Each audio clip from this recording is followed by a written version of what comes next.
कल supreme court में भारत सरकार ने हलफनामा दायर किया है। महाराष्ट्र सरकार के ने जो ये कहा था कि 2011 की SECC डाटा को हमें नहीं दिया जा रहा। भारत सरकार का बिल्कुल साफ मानना है कि जो 2011 में SECC डाटा आया वह एक तो किसी जाति विशेष के लिए नहीं था और 4,28,000 जातियों के बारे में उसमें विवरण आया। महाराष्ट्र सरकार स्वयं मानती है कि केवल 484 जातियां, किसी भी प्रदेश में 1,000-1,200 से ज़्यादा जातियां नहीं हैं। लेकिन जब 2011 की जातीय जनगणना हुई तो उसमें जो कॉलम भरा गया कि आप अपनी जाति को भरिए, उसमें 4,28,000 जातियों का जिक्र हो गया है। और बहुत सारे बड़ी संख्या में लोगों ने यह भी नहीं बताया कि वह OBC हैं नहीं हैं, केवल उन्होंने अपना किसी ने टाइटल बता दिया कि मैं चौहान हूँ। अब चौहान सामान्य वर्ग भी हो सकता है और अति पिछड़ा भी हो सकता है।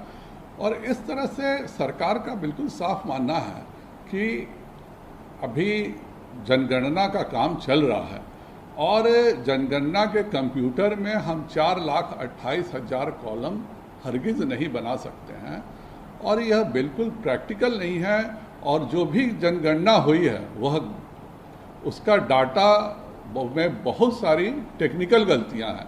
जैसे बहुतों ने OBC होते हुए भी OBC नहीं बताया है, बहुतों ने अपनी जाति के बदले अपने टाइटल को बता दिया है, बहुतों ने अपने गोत्र को बता दिया है, बहुतों ने कुमार भी एक जाति हो गई है जनगणना करने के लिए। तो यह पूरा का पूरा डाटा गलत है और इससे OBC की भी जनगणना परिलक्षित नहीं होती है, क्योंकि बहुतों ने अपना पहचान तो बता दिया पर उन्होंने किसी ने नहीं बताया उन्होंने कि हम OBC हैं कि नहीं। इसलिए यह पूरा डाटा गलत है और इसलिए केंद्र सरकार ने यह निर्णय लिया है कि हम जातीय जनगणना इसके साथ नहीं कर सकते हैं और जो जनगणना 1951 से चल रही है उसी तरह से करेंगे, क्योंकि 2011 की गलतियां जो हुई उस तरह का कोई डाटा करना कहीं से भी उचित नहीं होगा। और नियम यह है कि मैं अपनी स्वयं जाति बताऊंगा, यह बिल्कुल साफ नियम है। तो अगर कोई कहता है कि मैं चौहान हूँ, मैं कुमार हूँ, तो अगले ने 2011 की जनगणना में कुमार लिखा, तो फिर कुछ भी संभव नहीं है कि इस तरह से कोई जनगणना करना। और 1931 की भी जो जनगणना की बात होती है वो भी मैं आपको बता दूं, केवल उस समय भी अंग्रेजों ने 24 जातियों की ही जनगणना कर पाए थे। 1931 के भी डाटा को यह कहना कि यह जातीय जनगणना थी सरासर गलत होगा। जो 24 प्रमुख जातियां भारत में थी, अंग्रेजों ने 1931 में केवल उन्हीं 24 जातियों की जनगणना की थी, बाकी किसी जाति की जनगणना 1931 में भी नहीं हुई थी।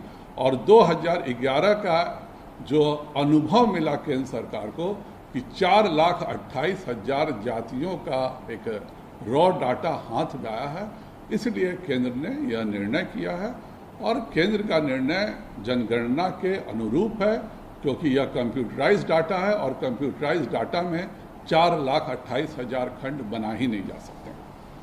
जगदीप, एक सवाल है, जैसे साथ जो गठबंधन में लोग हैं वो लोग जातीय जनगणना के पक्ष में हैं और वो लगातार कह रहे हैं कि केंद्र सरकार ने जो किया है वो सही नहीं किया। क्या गठबंधन रह पाएगा?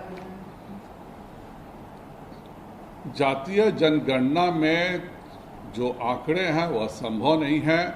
कर्नाटक ने अपनी गणना की है, उड़ीसा ने अपनी जातीय जनगणना की है और प्रत्येक राज्य स्वतंत्र हैं। लेकिन केंद्र के पास जो डाटा है और केंद्र ने जो आंकड़े जमा किए थे वह गरीबों का कल्याण कैसे हो, गरीबों के लिए हम किस तरह से योजनाएं चलाएं, और उसी के साथ यह डाटा किया गया था।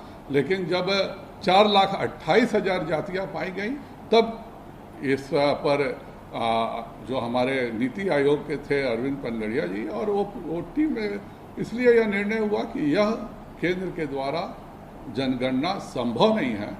बाकी कर्नाटक और उड़ीसा सामने है। क्या कर्नाटक और उड़ीसा के तर्ज पे आप लोग भी चाहेंगे, क्योंकि आप सहयोगी हैं देखिए, सरकार में, तो बिहार में भी जातीय जनगणना हो? मैं केंद्र सरकार के निर्णय जो है कि प्रैक्टिकल बात है, कहीं भी जनगणना होगी, बहुत बड़ी एक संख्या है जो यह नहीं समझ पाती है, उसे पूछेगा क्या है तो कहेगा कि मेरा नाम अजय कुमार है, तो किस जाति के यहाँ कुमार हैं। और इस तरह की गलतियाँ बहुत सारी फ्लॉज होते रहेंगी, और उसी का नतीजा है कि कर्नाटक में जिसने गणना कराया वो भी आज तक कुछ नहीं कर सका। इसीलिए कोई भी प्रैक्टिकल ढंग से करे, लेकिन हर राज्य के जो अपने परिभाषा हैं उसमें वह कर सकता है।